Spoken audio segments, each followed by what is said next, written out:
સુરતના ગોડાદરા વિસ્તારમાં ઉત્તર ભારતીય સમાજના સમૂહ લગ્નનું આયોજન કરાયું છે। સમૂહ લગ્નમાં 15,000 કરતાં વધુ લોકો હાજર રહેવાના છે, ત્યારે તમામ લોકોનું ભોજન પણ તૈયાર કરાઈ રહ્યું છે। આપણે જણાવી દઈએ કે એક તરફ સિલિન્ડરની અછત છે તો બીજી તરફ આટલી મોટી સંખ્યામાં લોકો માટે ભોજન બનાવવાનું હોય ત્યારે અહીં ચૂલા પર ભોજન બનાવાઈ રહ્યું છે, જેના માટે નજીકના ગામમાંથી લાકડા મંગાવાયા છે।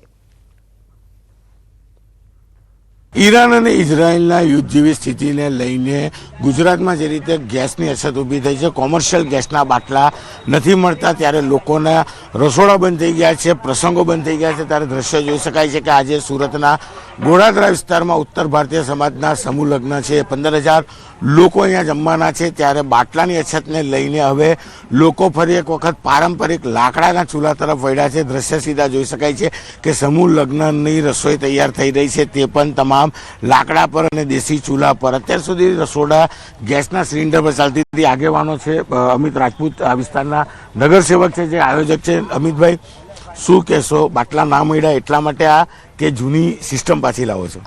હવે ખાડી યુદ્ધ ચાલે છે, આખા દેશને ખબર છે, આખા વર્લ્ડને ખબર છે, અને અમારું આયોજન હતું 15,000 લોકોનું આ આખું રસોડું।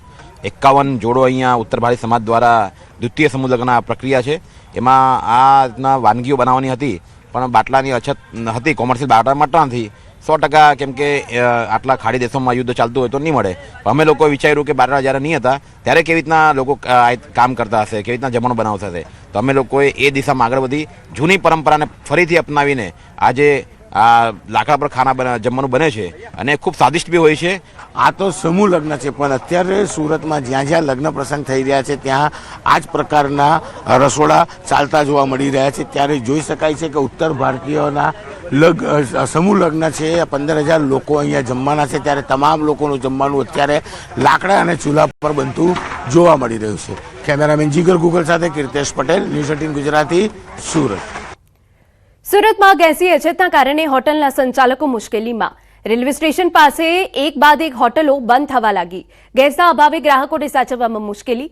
હોટેલ સંચાલકોએ કોલસાની સગડીનો સહારો લીધો। કોલસાના ભાવમાં પણ વધારો થયો। અછતના કારણે હોટલ ઉદ્योग પર આર્थिक बोझ વધ્યો।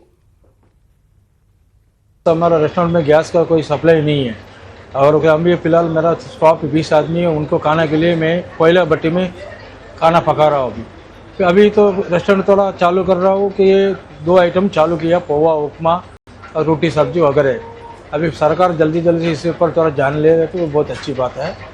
फर्क तो बहुत सारा फर्क पड़ा। कस्टमर को जो चॉइस चाहिए वो नहीं मिल रहा है। कस्टमर जितने आता है उनका आइटम नहीं मिलता तो वो वापस चला जाता है। ખાડી દેશોમાં યુદ્ધની પરિસ્થિતિને લઈને ગેસ સિલિન્ડરની અછતની અફવાઓ ફેલાઈ રહી છે, જે અંગે પોરબંદર જિલ્લા ઇન્ચાર્જ પુરવઠા અધિકારીએ જણાવ્યું કે ગેસ સિલિન્ડરનો પૂરતો સ્ટોક ઉપલબ્ધ છે।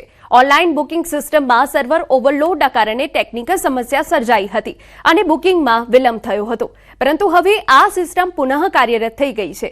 નાગરિકોને પેનિક થઈ બિનજરૂરી સંગ્રહખોરી ન કરવા અપીલ। વધુમાં જણાવ્યું કે કોઈ તત્વો અછતની અફવા ફેલાવીને બ્લેક માર્કેટિંગ કરતા હોય અથવા નિયત કિંમત કરતા વધુ ભાવ વસૂલતા હોય તો તેની જાણ કરવા પણ અપીલ કરી।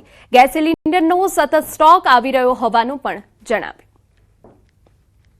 એલપીજી ડોમેસ્ટિક માટે કોઈ એવી શોર્ટેજ નથી, એ સ્ટોક આવવાનું કોન્સ્ટન્ટલી ચાલુ જ છે। જેટલી ડેફિસિટ છે એના માટેનો ટ્રાન્ઝિટમાં હોય છે અથવા તો એ લોકોના ડેપોમાં સ્ટોક પડેલો છે, એટલે એવી કોઈએ ખોટા રૂમરમાં કે ખોટું એવું કોઈ મેસેજ સ્પ્રેડ કરતા બેઝલેસ કે ઓછો સપ્લાય છે, આપણે ફટાફટ બુક કરી લઈએ।